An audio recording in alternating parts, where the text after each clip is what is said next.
আফিম বড্ড নেশালো গল্পের 18 নম্বর পর্ব নিয়ে হাজির হলাম আপনাদের মাঝে। আর আপনি যদি গল্পটি ভালোবেসে থাকেন তো এখনই আমাদের চ্যানেলটি সাবস্ক্রাইব করুন আর পাশে থাকা বেল আইকনটি বাজিয়ে দিন পরবর্তী গল্পের নোটিফিকেশনগুলো সবার আগে আগে পাওয়ার জন্য।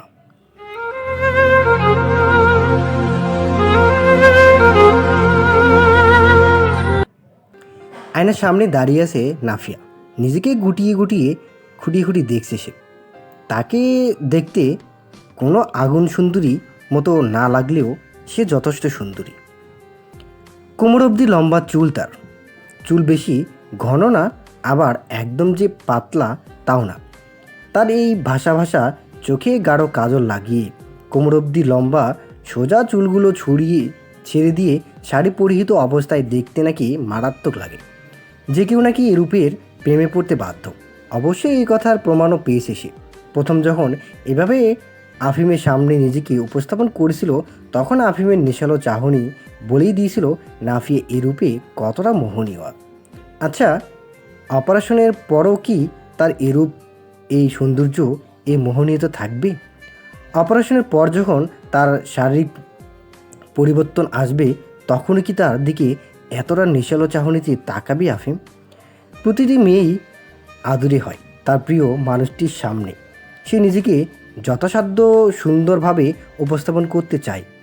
প্রিয় মানুষটির কাছে হতে নিজের সৌন্দর্যের বর্ণনা শুনতে পছন্দ করে, নিজের প্রশংসা শুনতে পছন্দ করে, প্রিয় মানুষটির চোখে নিজের প্রতি মুগ্ধতা দেখতে পছন্দ করে দুষ্টু মিষ্টি প্রেমময় আদর নিতে। নাফিয়াও এর বিপরীত নয়। সেও আফিমের চোখে নিজের জন্য একরাশ মুগ্ধতা দেখতে চায়। আফিমের সামনে নিজেকে তো যথাসাধ্য সুন্দরভাবে উপস্থাপন করতে চায়, কিন্তু তা কি আর সম্ভব হবে?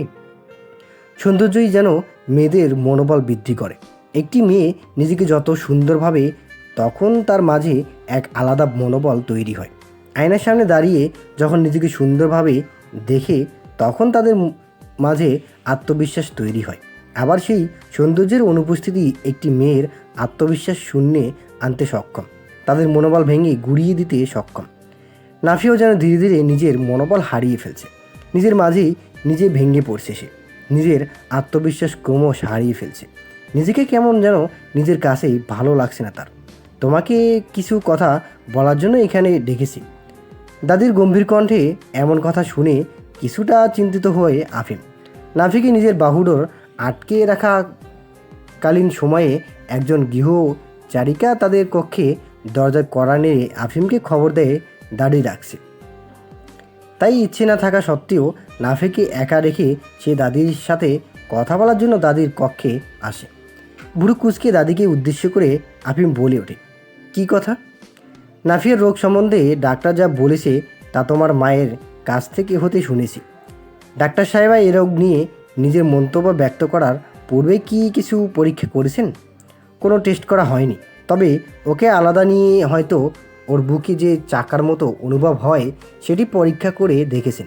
সেই সাথে নাফিয়ার মেডিকেল রিপোর্টস চেক করেছিল এবং প্রয়োজনীয় সকল তথ্য নিয়েছেন। এ রোগের চিকিৎসা বলেনি, তাই তো? টেস্ট করার পর জানাবে। একটি দীর্ঘশ্বাস ছেড়ে দাদি বলে ওঠেন, যদি অপারেশনের মাধ্যমে পুরো পাশটি কাটতে হয় তবে? ওর সুস্থতাই আমার একমাত্র কামনা দাদি। দেখো আফিম, নিজের স্ত্রীর মন্দ সময়ের তার পাশে থাকা অবশ্যই একজন স্বামীর কর্তব্য। আর তুমি যেমন নাফির সাথে আসো ঠিক তেমনই আমরাও নাফিয়ের সাথে আসি। ওর ভালোটাই আমাদের সবার কাম্য। মলিন চেহারায় একটু হাসি ফুটিয়ে আফিম বলে ওঠে, জানতাম। ধন্যবাদ দাদি। তবে কি আমি যেতে পারি? দাদিও নিজের ঠোঁটে একটু হাসি এনে বলে ওঠেন, আর একটু বসো।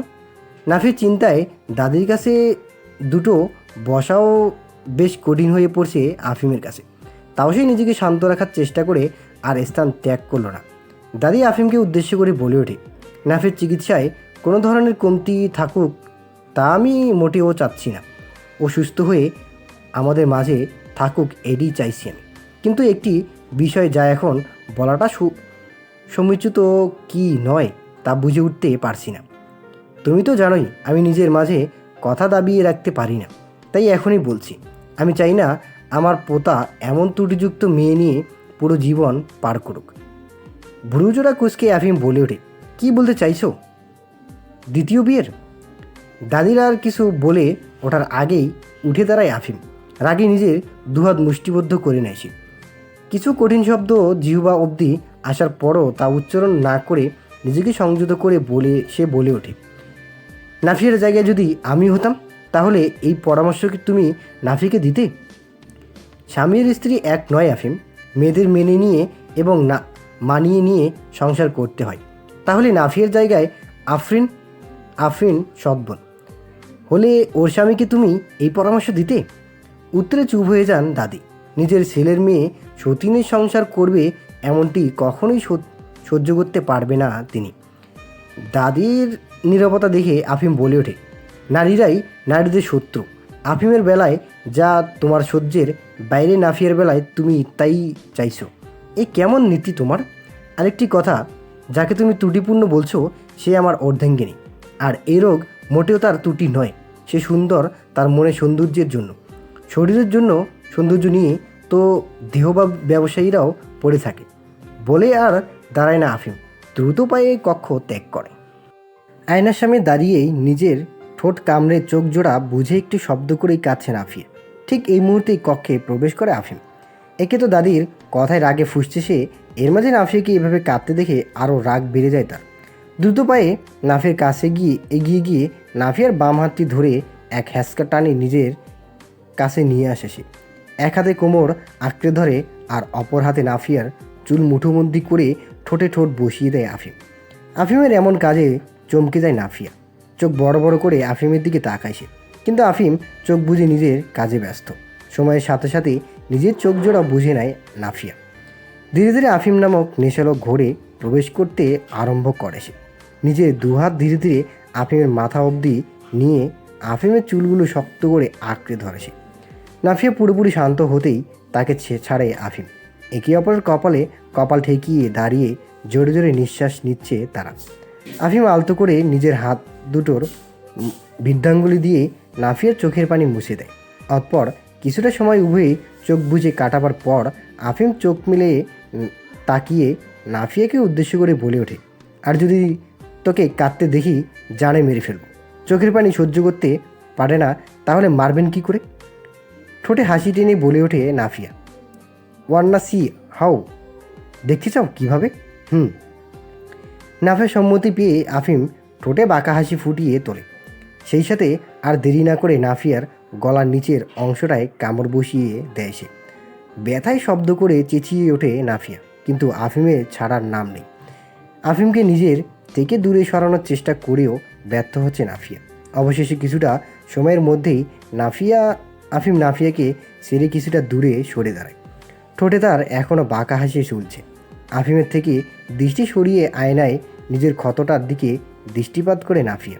জায়গাটা লাল হয়ে দাঁতের দাগ বসে কিছুটা রক্ত বেরিয়ে এসেছে, সেই সাথে জায়গাটা ভীষণ জ্বলছে।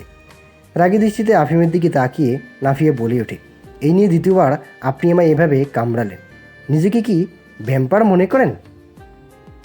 ইয়েস, এভাবেই কামড়ে কামড়ে মারবো তোমায়, বলে চোখ মারে আফিম।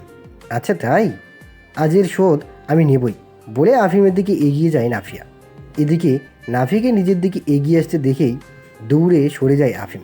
আফিমের পিছন পিছন নাফিয়া দৌড়াচ্ছে। পুরো রুমটায় গোল গোল কয়েকবার দৌড়ার পরও নাফিয়া আফিমকে ধরতে সক্ষম হয় না। দৌড়ানোর মাঝেই আফিমের কানে আসে আহ শব্দটি। পিছন ফিরে তাকাতেই দেখেন আফিম বিছানায় বসে আছে। চেহারায় ব্যথা পাবার ছাপ প্রকাশ পাচ্ছে। আফিম দেরি না করে নাফিয়ার কাছে এগিয়ে গিয়ে বিছানায় বসে। নাফিয়ার কাঁধে হাত রেখে বলে, আর ইউ ওকে মিসেস আফিম ইবনান? উত্তরে কিছু না বলে আফিমকে ধাক্কা দিয়ে বিছানায় শুয়ে দিয়ে নিজে আফিমের উপর উঠে একটি শয়তানে হাসি দিয়ে নাফিয়া বলে ওঠে, এখন আপনাকে কে বাঁচাবে? কথাটি বলে আর সময় অপচয় না করে না নাফিয়া। আফিমের গলার নিচের অংশে দাঁত বসিয়ে দেয় সে। ফর্সা শরীরে কামড়ের জায়গায় একদম লাল হয়ে গেছে। দাঁতের দাগ বসে কিছুটা রক্ত বেরিয়ে এসেছে সেথা হতে। নাফিয়া জায়গাটায় চোখ বুলিয়ে ভুরু কুঁচকে বলে ওঠে, এমন কামড়ে ব্যথা তো অনেক পাওয়ার কথা, সেখানে আপনি তো আহ শব্দটাও করেন নাই। ঠোঁটে বাঁকা হাসি ফুটিয়ে আফিম বলে ওঠে, এসব ইঁদুরের কামড়ে আফিম ইবনারের কিছুই হয় না। কি? আমি ইঁদুর? কামড় তো তাই বলছে। ছোট ছোট দাঁত বলেই ঠোঁট চেপে হাসে আফিম। রাগে নাফিয়া আবারও আফিমের বুকে কামড় বসাতে যায়, কিন্তু তার আগেই আফিম তাকে বিছানায় ফেলে তার উপর ভর দিয়ে শুয়ে পড়ে।